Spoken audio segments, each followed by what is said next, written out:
Hello, welcome to Accounting 2010 Chapter 9 videos. In video 2 of this chapter, we are going to be looking at how do we calculate depreciation on our long-lived or plant assets. And what we're looking at when we're doing this is that we are still applying that matching rule, that matching rule to align the expenses of using our long-lived assets, those assets which are going to last us longer than a year, to any revenues that we're going to earn with the help of those assets. We're going to spread out that cost. Those assets cost us a lot of money up front. We're not going to write them off in 1 year when we know they're going to last us multiple years. We're going to spread out that cost. Now this spreading out of costs is going to be an estimate, and those estimates can be changed along the way, but we're going to do our best to estimate or capitalize, spread out the cost of the asset over the use of our asset.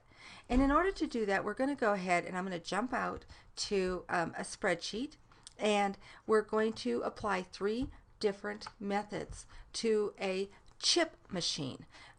We've got a potato chip machine that we're going to, or a vegetable chip machine that we're going to use, and it's owned by our Roadrunners Roost company. We decided to start making our own healthy veggie chips to sell to our students who we tutor. And we've gone out and we've purchased this chip machine. We've paid $104,000. That's the cost. And that cost, remember, could contain things such as setting the machine up, any taxes we paid in order to purchase the machine. Remember that the costs that we set up with our asset can be anything which is allowable to set it up for its intended use. Then we're going to go ahead and take a look and say, well, how much do we think that machine is going to be worth when we're done with it? We're going to make an estimate, and we're going to say that at the end of the life of our chip machine, somebody's going to want to buy it. And it could be the ASO, Accounting Students Organization, and they'll pay us $9,000 to get that chip machine. And so that leaves us $95,000 worth of costs that we want to spread out over our intended life of the machine. And we're going to say that that chip machine is going to last us 10 years. So original cost with any costs that bring it to its intended use is $104,000 minus what we think we can sell it for. Will give us our depreciable cost, the amount we're going to spread out over how many years we think it's going to last, 10 years. And that's going to give us what? $95,000 divided by 10 years will give us, if we did it under the straight line method, and the straight line method says we're going to spread out the cost evenly over the life of the machine, our useful life. So $95,000 divided by 10 years will give us a cost that we're going to use on the income statement, an expense, $9,500 each and every year that we have that chip machine. So that is a stable, constant amount, the expense on the income statement. And a lot of companies choose to use straight line method because of that stable cost allocation. There's not going to have a lot of fluctuations that way. So the second thing we want to look at, and this is going to be under all 3 methods, we've determined what the expense on the income statement is, straight line method. Now we've got to figure out what is going to be the accumulated depreciation over the years so that we can also see how much expense has been allocated to the machine. And so in the first year, we've only got 1 year of expense. So we've only accumulated at that point 1 year or $9,500. So we can say that the book value after 1 year of using that machine is the original cost, the $104,000, minus any accumulated depreciation at that point will give us on our balance sheet the carrying value of the chip machine. Go ahead and write chip machine. And so we've got $94,500 on the balance sheet as the carrying value of the chip machine. After 2 years, we would add the first year of depreciation plus the second. That's going to give us a total accumulated depreciation. If I took 9,500 plus 9,500 gives us the fact that we've now accumulated $19,000 worth of depreciation on that chip machine. 104,000 minus the total 19,000, if I go, equals 104,000 minus the 19,000. We've got a carrying value or book value of 85,000. And year 3, we still have a stable depreciation. Now we're going to be adding 3 years of depreciation. That gives us $28,500 worth of depreciation that we have accumulated. And if we take the $104,000 minus the original 20 or minus the new accumulated depreciation, we will now have a book or carrying value of $75,500. And we can do this year after year until we reach the end of 10 years. And we can see that in year 10, it's still that stable per year depreciation, $9,500, but we've now added up $95,000 worth of accumulated depreciation. $104,000 minus 95 will give us that salvage value that we expected to get of $9,000. And so we can go ahead, and that is the simplest way to calculate depreciation.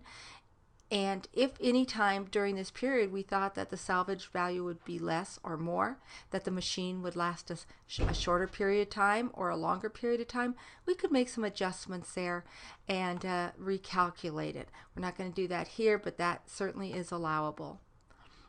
Let's move down to the second type of depreciation method, and that is the double declining method.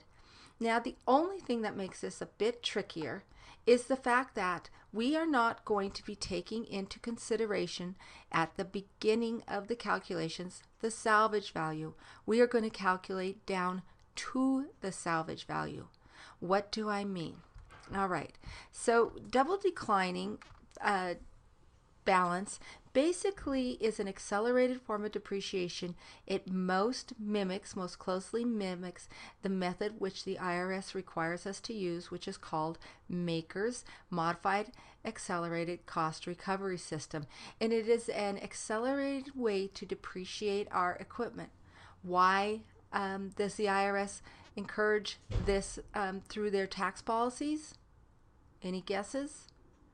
Well, if we depreciate our equipment and we take off more expenses on our income statement, that can give us sometimes an encouragement to go out and purchase new machinery. So the IRS sometimes has policies to encourage stimulation of the economy toward purchasing items from a business and personal perspective. So the double declining balance is it basically depreciates the asset at twice the straight line rate. That is why it is called the double declining balance. So in the case of the chip machine, if we were depreciating it at a rate of 1/10 or 10% a year, because every year out of 10 years we did 1/10, 10%, double declining would mean that every year we're going to depreciate it at a rate of 20% a year. So we are going to take a look at this. So in year 1, we're going to take the $104,000, and remember, we are not going to take into consideration the salvage value. We're going to work simply off the cost. If we take $104,000 times twice the straight line rate, twice of 10% is 20%. $104,000 times 20% gives us an expense in the first year of $20,800. It's not simply double the straight line number, because the straight line number includes salvage value. It's going to be more than that, because we're not going to be taking the salvage value out. So don't just double this and think it's going to work. You have to take the full cost times the straight line rate in year 1. That will give you your expense on the income statement. And since it's only our first year, we've only got accumulated depreciation of $20,800. And if we took the $104,000 of that chip machine, not donut machine, $104,000 minus the current accumulated depreciation, we've now got a carrying or book value balance of $83,200. Now here's where you've got to start paying attention. You take that $83,200 current carrying value, and you go ahead for year 2. You're going to use that number, 83,000. Use the cell, put the 83,200, and you're going to multiply it times the 20%.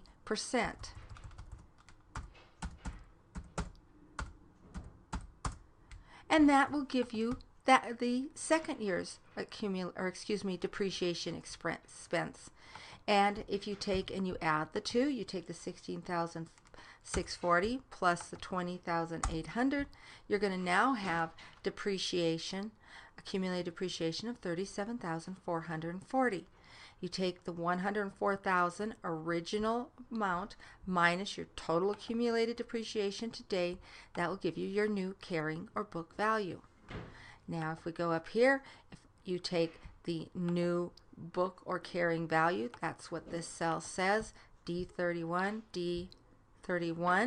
times 20%. There's your depreciation expense for year 3. If you add this plus the total accumulated in year 2, it's going to give you total accumulated depreciation of $50,752. And if you take the $104,000 original price minus your new total amount of accumulated depreciation, that will give you a new book or carrying value of $53,248. And we can do that year after year. We're going to take and multiply the new carrying value times the double declining rate, 20%, add up all our accumulated depreciation, subtract it from the original book value, which will give us our new book value, and do it all the way through until we reach the final year. When we reach the final year, what is a little bit tricky is that we have to, in our depreciation expense, we're going to have to calculate how much can we actually take as a depreciation expense so that the accumulated depreciation will only equal the $95,000, just like it did here. It can only equal that $95,000 and no more or no less, and so that our final depreciation is the $9,000 salvage value. So we're depreciating down to the $9,000 salvage value. That is the tricky part. So let me just say that one more time. In the final year, we have to look at how much depreciation. It's going to be a plug number. We're going to plug it in because we're going to see how much depreciation can we take to reach the total amount of depreciable costs, and so that we only can go down in the carrying value on the balance sheet to the original estimated salvage value. So that one's a little tricky. All right, let's go to the final one, and it is actually quite easy, and that is the units of production or activity-based method. And under this method, we start by calculating, much like the straight line rate, we take the original cost, $104,000, minus any salvage value, and divide that by the total number of units, whether it's miles, chip bags, oil barrels, the total amount we think we're going to get out of that machine or that well, the total amount to come up with a per unit cost.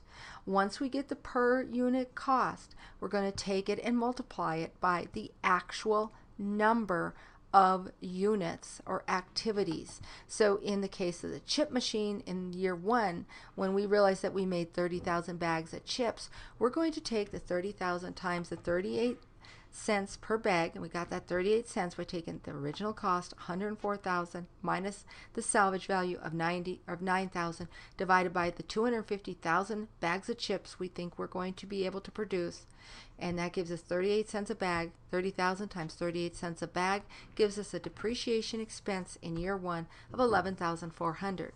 And so our accumulated depreciation is the $11,400. We would subtract that from the original $104,000 to give us the book or carrying value.